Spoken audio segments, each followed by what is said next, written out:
All right, guys, here we are. The reflective nature of that label, right?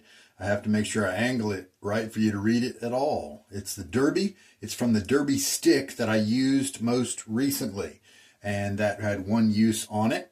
And so the rest of the stick is in this wooden tub here. The razor is going to stay the same with the Henson clone razor from AliExpress. It's going to have the PermaSharp blade in it. Don't think it has any uses yet. And we're going to keep with the brush, Stirling generation number 1, finest badger brush with a bulb shape. So let's, first of all, you can probably notice that brush is not wet. So let's get him in some water. I'll let him soak for several minutes. I'll pause the video if I need to make sure he gets a little time. But we do have to load up the razor into the blade. And I wanted to tell you about the Derby. I really enjoyed the lather I got from it yesterday.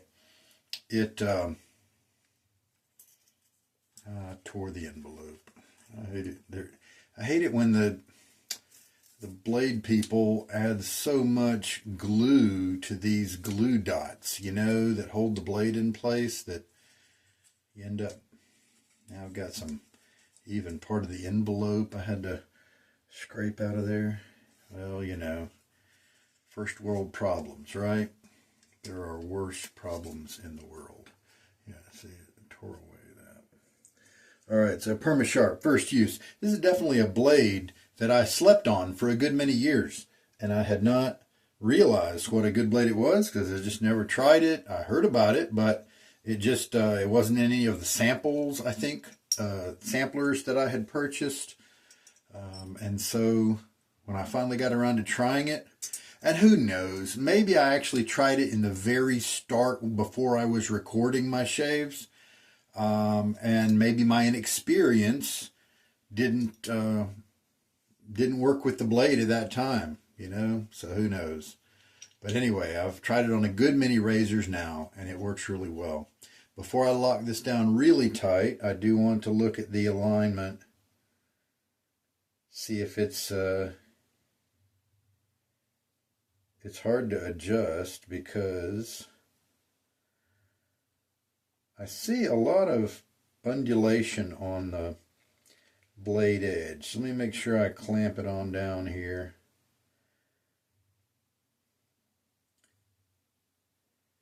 But that would appear to be maybe a manufacturing thing.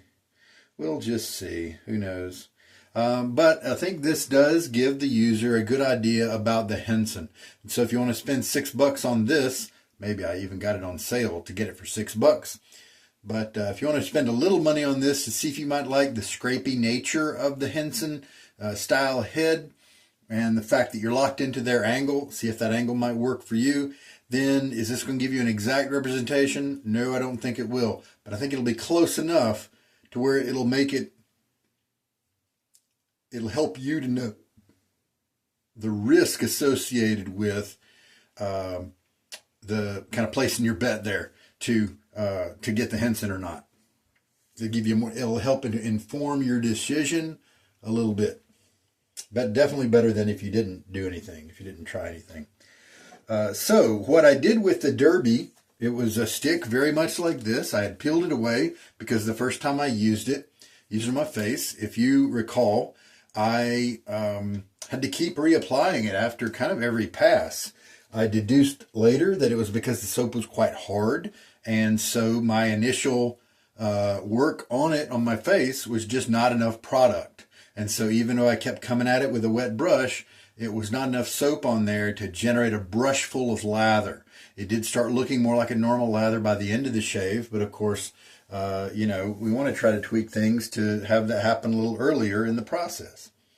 And so I did not want to use Derby as a stick again because since I was testing out this razor, I ended up with some irritation yesterday. It didn't last very long after the shave, but it was irritation. Where did it come from? Was it the two main culprits that I identified at the end of the shave, and I still believe these are true? Could be the razor, or it could be the fact that the derby stick that I'd used, because I had a few days growth, I went in circles. I didn't just go with the grain of my stubble, and that's the safest bet, to do that, to not disturb your stubble if you do kind of have sensitive, like if you do go against the grain and it always seems to pick up your hairs and cut you. That's what happens with me. And so in the past, I've always used a stick and just gone with the grain. For me, it would look like this. I didn't do that with the derby stick before, and that pushing my stubble against itself honestly could have generated some irritation too. And so I wanted to push that variable down with literally pushing down the soap into this. This is a Mondial container. Mondial Sandalo was what was originally in here, and it was kind of an expensive soap, but I think I got it used, but I can't remember what it may have been. I think it was a Maggard Black Friday sale back in maybe 2018, because my first use of this soap, the Mondial, was in 2019, according to my records. And I noted that it was a nice performer, but it had virtually no scent. And that was kind of early on in the process. And now, well, of course, this is derby. But even now, of course, the scent's so minimal. I did package it up. I did want to try it one more time, just have a couple of uses of it on record in my system there. And then I'll just find another home for that. I'm sure somebody will want a clod of soap. So my notes were, it's based, the Mondial was an expensive soap, if you look at the retail price, and kind of probably overpriced for what you get, because it was, in essence, unscented, even though it said sandalwood or sandalo. And so it was kind of a little too expensive for an unscented soap, even though it performed pretty well. And even you even got shafted a little bit, because this container, the hole in it that the soap gets to take up is only a circle. And so since this is more of a U shape, there's lots of wood in here and less space for the product, which makes for a really hefty, nice a container that should last a lot longer than the soap. But in terms of the soap for your value, it's kind of a little underwhelming. So it was nice to put what I think is going to be a good performing soap, with a cheap soap. So the scent is not sophisticated, but that's okay. It's a cheap soap, but it performs well. So the Sandalo from Mondial performed well, but it wasn't cheap. And so Derby, in that sense, might just beat it. So we're going to try the Derby base again. This time, obviously, we'll have to load from the tub here. And then that is going to prevent any action on my face here from becoming the problem. And so if I end up with irritation, it'll be, perhaps the razor. I did switch blades, so maybe that's a bad idea, but we'll just try it anyway. We can always repeat everything tomorrow and change back to the Gillette Silver Blue if we feel like it. Okay, so the razor's ready to go. See, I was talking and now the brush is probably fine. Of course, we will be using the lather bowl. In the description of my videos is going to be a link to the design of this bowl by Roger Quintero. And he was kind enough to print this one for me years and years ago, and I use it so much. And you can print one too if you have access to a 3D printer. You can get off of Thingiverse. That link will take you there, and you can download the files necessary to print this bowl. This is the extra large version. He likes a smaller bowl, so part of the tiny tweaks that I recommended as he was developing the bowl were to make some larger versions, and I like the extra large version myself. He likes a little smaller one. Okay, so let me get my face wet. So when I shredded the soap, I did not need to shred the entire stick. I actually left, it's great to have this one as comparison, I actually left maybe this much of the stick intact. Because why? because I just put it down in the center here, and then I packed all of the shreds around it. So I didn't need to shred everything. Obviously you can, but I didn't need to. So that's a little shortcut there. And also it saves your fingers from potentially grating them if you get too close to the little grate blades as you're trying to, if you try to just shred every last bit of the soap. So at the core here is a solid, the solid stick, and the rest of it around are shreds that have been pressed hard as I could at the time down in there. So let's see how much loading we need to do here.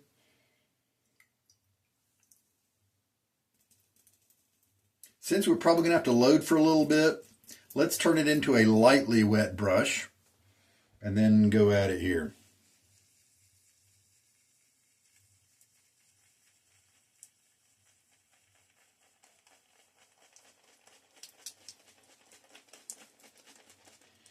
That was 50 swirls, and I'm starting to get suds and that sort of thing. Let's go for a little bit more. 60, 70. Let's just see if that is what we need. Wooden bowls do present a little bit of an issue because they can dry out and crack, that sort of thing. And soap and water is not exactly the kindest thing to a wooden vessel, but it is a cool, I like the wooden containers, and so it is just kind of feels connected. I feel connected with the more natural product than the plastic to my fellow shavers of years past. So now, bowl lather style. Let's see how much lather we can generate from that 60-second load. Since it hadn't been, there's no carryover moisture from the day before, I felt like that that amount of time might be wise.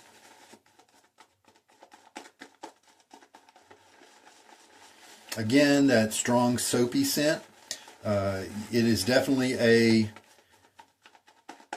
an acquired scent because you could interpret it as a almost really strong kind of industrial soap that you might get inside of a restroom or something, where I've had it before where it almost ruined my meal because the scent was so strong on the soap that every time when I washed my hands before the meal, and every time I brought my hands up to my face, I would remember and smell the horrible soap from the bathroom.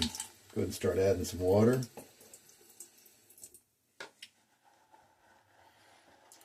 And so this is not that kind of stinky, but it is kind of on the strong soapy side, and your mind could definitely go to that kind of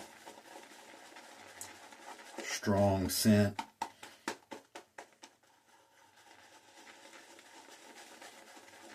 Almost industrial cleaner kind of thing.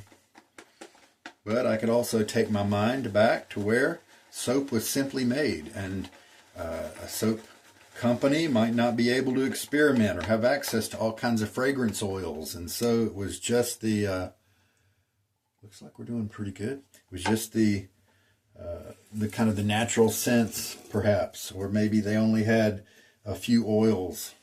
I don't really know where that soapy scent that we kind of keep talking about comes from. Is it a natural byproduct? Is it a scent oil that was cheap and easy to obtain for soaps of the past, to use?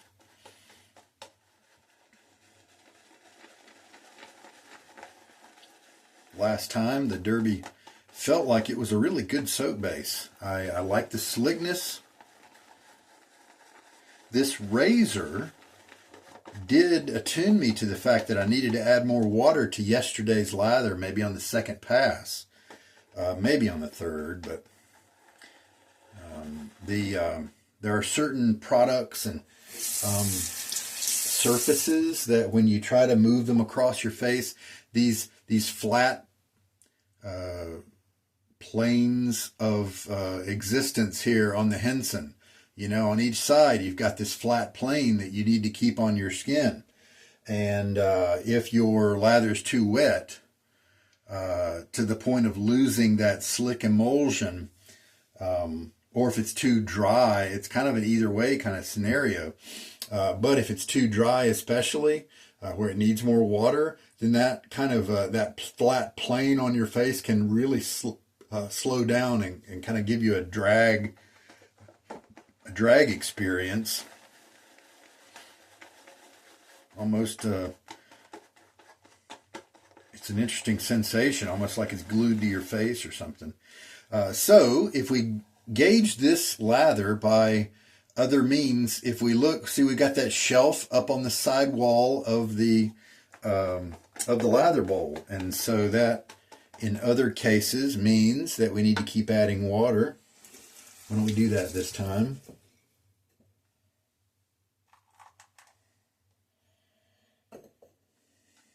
It does look like I've loaded enough.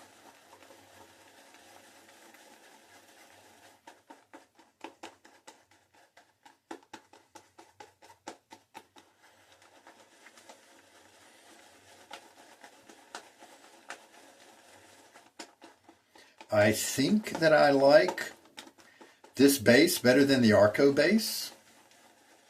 And so, honestly, with these sticks being pretty cheap, it might be kind of one of the best bang for your buck soaps out there in terms of the performance per dollar, you know, spent.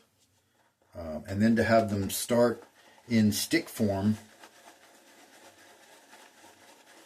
you can grate them like I just did, put it in a different container, or just use it as a stick. Now, if you look, we've, I don't know if, yeah, you can see those little mountain peaks in there. They are easily holding themselves up, back up against the behind wall right there. It's holding itself up. Let's continue to add. Now, it doesn't feel like it's going to be so amazing. I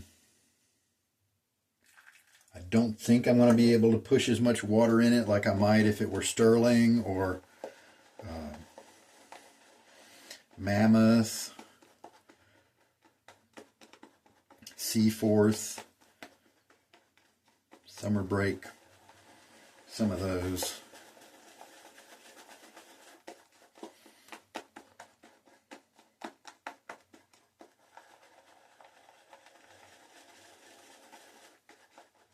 Let's kind of do a lift test and see how it.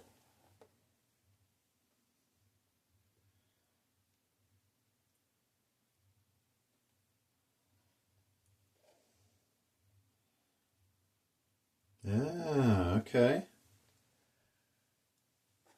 It's holding its shape for a little bit, but then starting to collapse slowly. Why don't we go ahead and try this now? I'll be pleasantly surprised if this is too dry and I need to add more water. That'll be neat, because that means this will be one I can really kind of treat like my favorites. How I can do that with lots of water. But I don't think this is going to be quite. My guess is this might be about right. Get plenty of water on my face.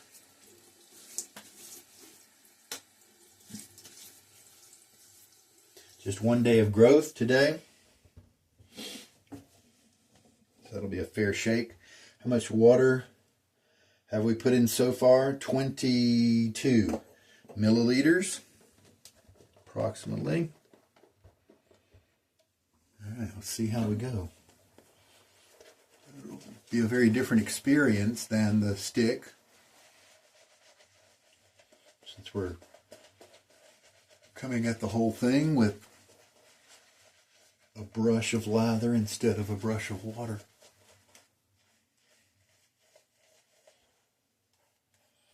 How's everything looking? Not bad. I did not wash my face before the shave.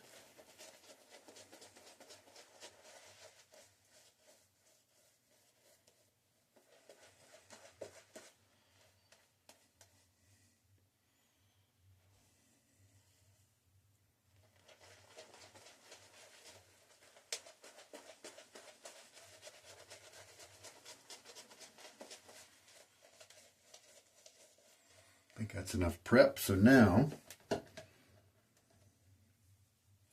where did that little guy go? There he is. I'm going to kind of leave a layer on my skin there, just like that.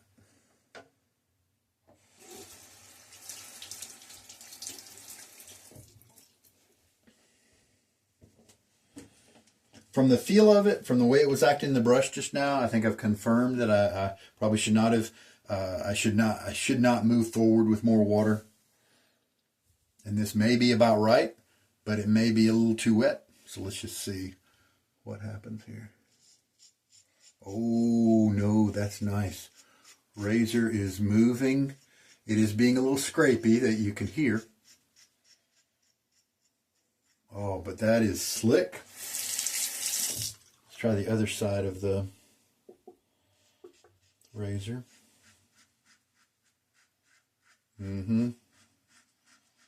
Really nice and slick. And it's leaving behind some residual slickness. We'll evaluate a little bit more at the end of this pass.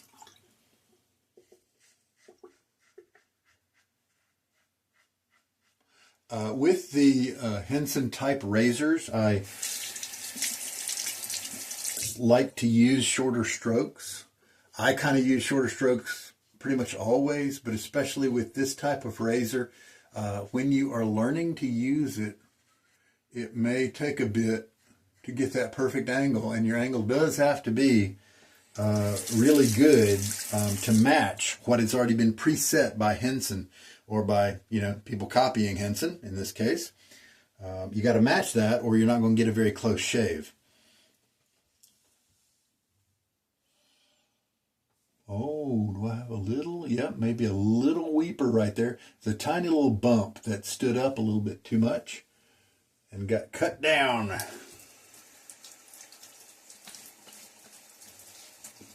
didn't even feel it.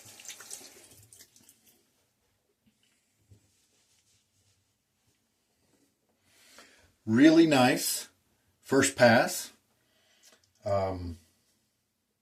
Very happy with the performance of the lather, and the consistency with the razor seemed to be very good.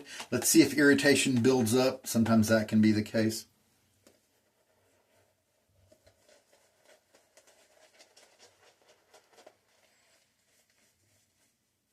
If you ever want to feel like one of those old-timey shaves, you know, Arco kind of has an old-timey style scent.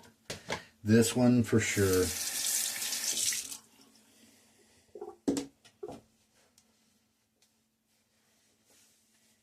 And it's cheap, so why not try it, right? I'm going to go cross grain now.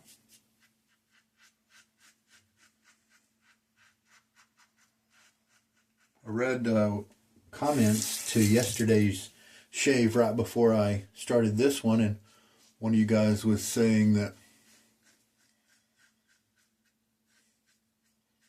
you were under the impression that the Henson style razors with their higher angle are more do more of a scraping effect than a slicing, you know, to cut the hair.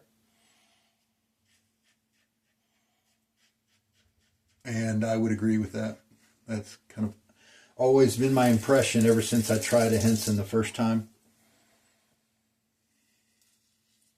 See, and even this little bit right here, it's really wet. But if you ever need to touch up or something like that, just, you don't even have to keep the thick part in places. Just spread a little micro, you know, layer on there, and you're good just to touch up any part.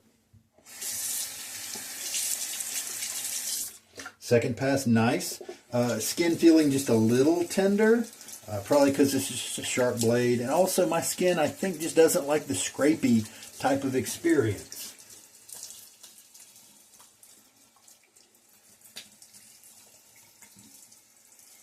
I think it likes where I can lower that blade angle, come at the hairs, a little bit more parallel to the skin in terms of the blade edge, and do a slice like that.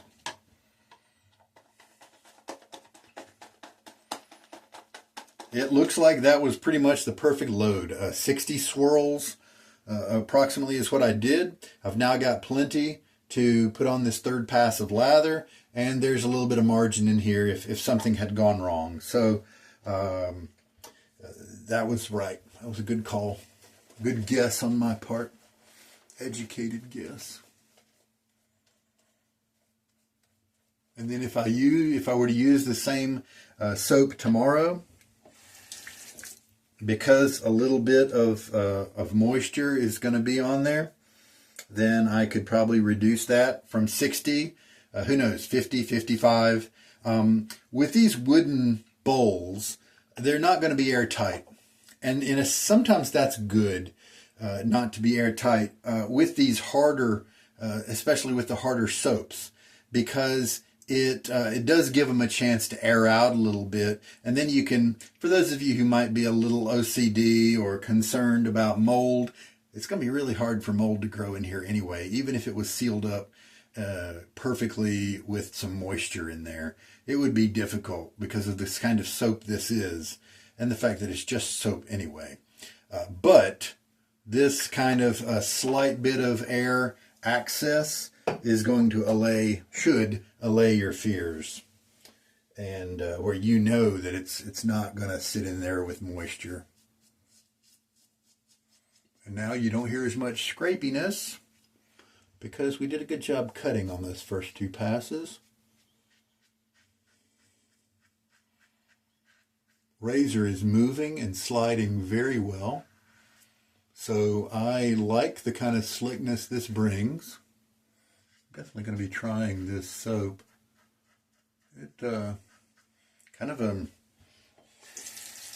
what's that word for an underachiever?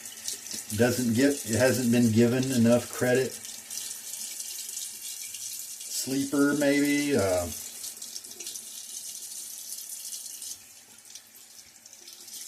Nice.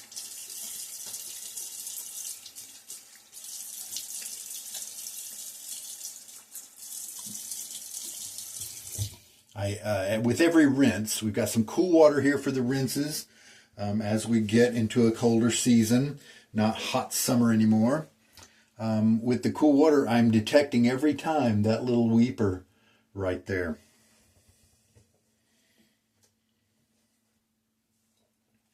Vent the razor, and this surface is slippery when soapy, but since they copied Henson and added those little checkered areas, I have not had any problems with it while shaving. Now, I dried my hands because I wanted to take a look at this lather and just kind of see if it mimicked yesterday's lather. This, of course, is a very wet, this is wet version of it. So I think I hit perfection in terms of the hydration level, because the performance, don't really know how it could be better. The razor moved with no effort across my skin. There was no drag feeling or effect.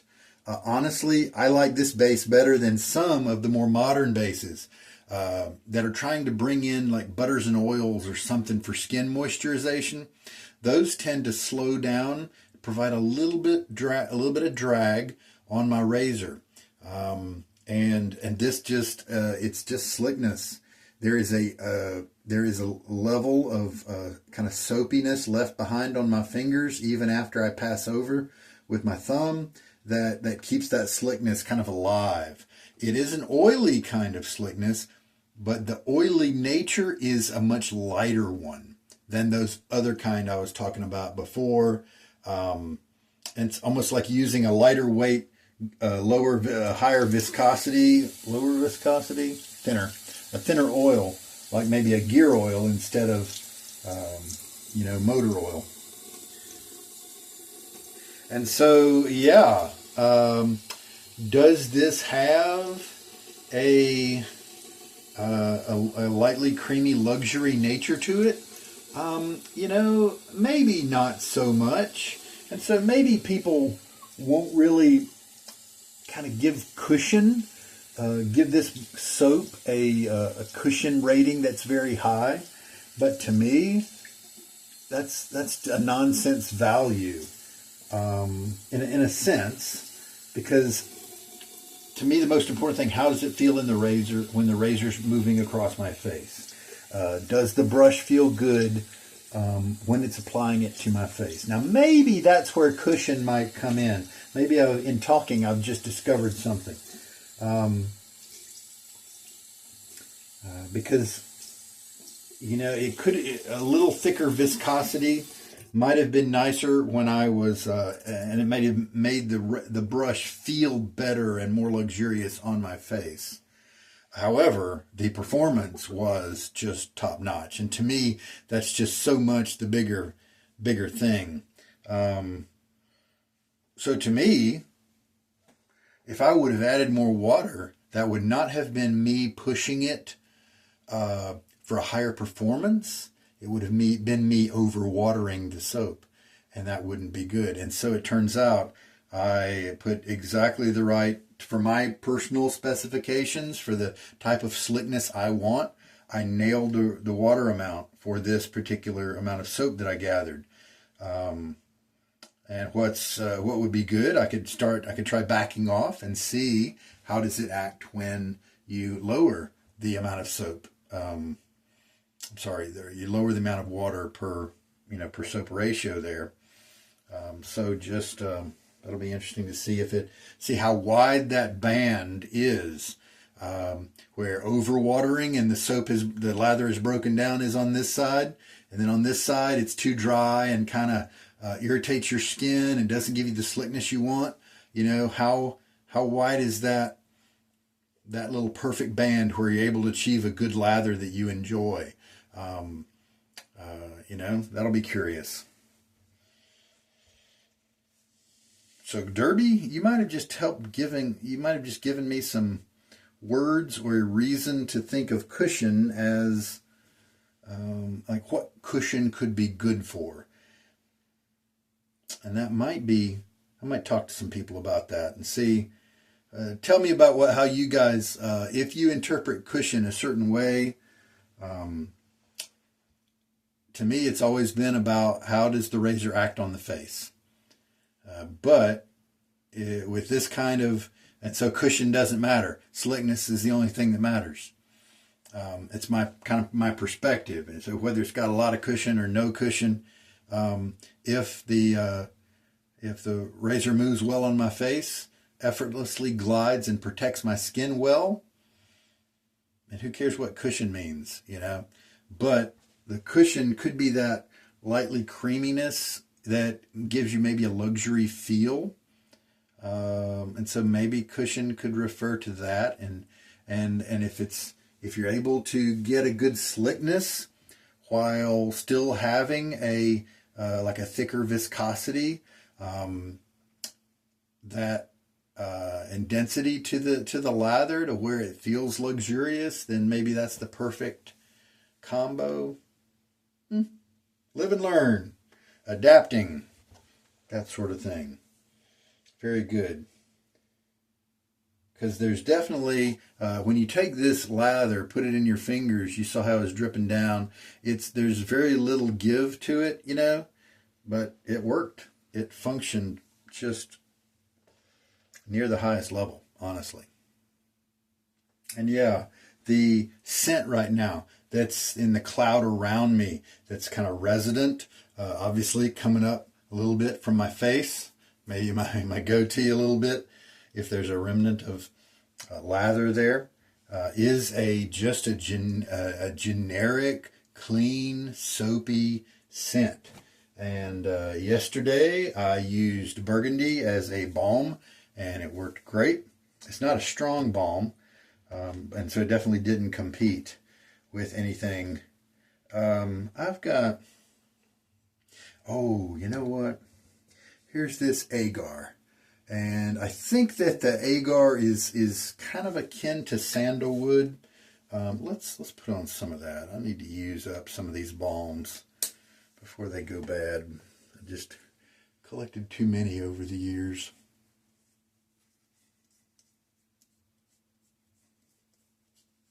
Residual slickness was pretty good. I didn't evaluate it super carefully, but pretty good.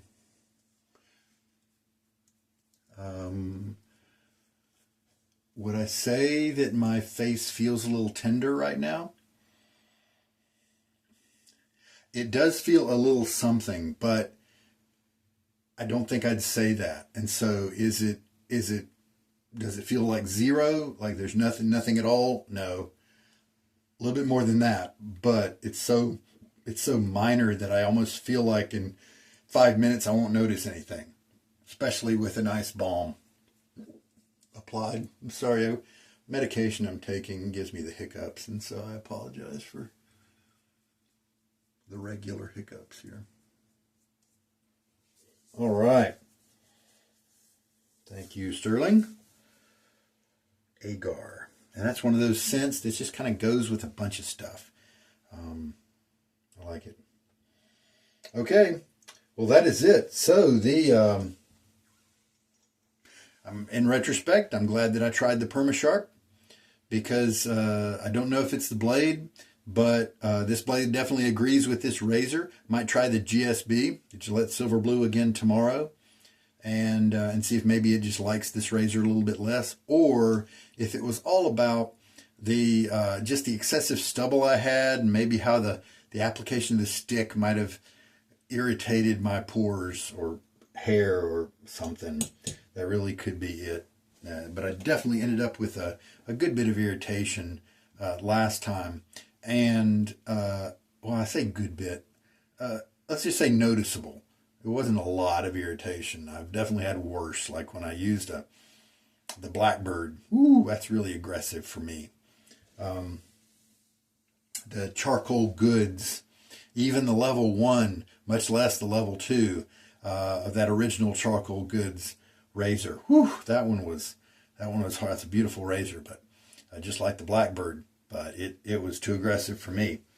So it wasn't that bad, but it was noticeable, but it was gone after about half an hour. I did not notice anything after about that long. I think we're good. I think we've got a good, that was nice for the razor as well. And for Derby, proving that's a good base.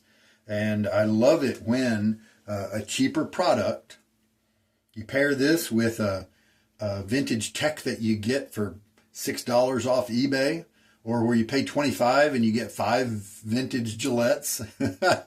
It's just a wonderful deal. And then you get some sticks of Derby. Maybe you smash some into, some you can buy on Stirling site, some empty containers, and then you can just go cheap and still experience that wonderful slickness that I just got.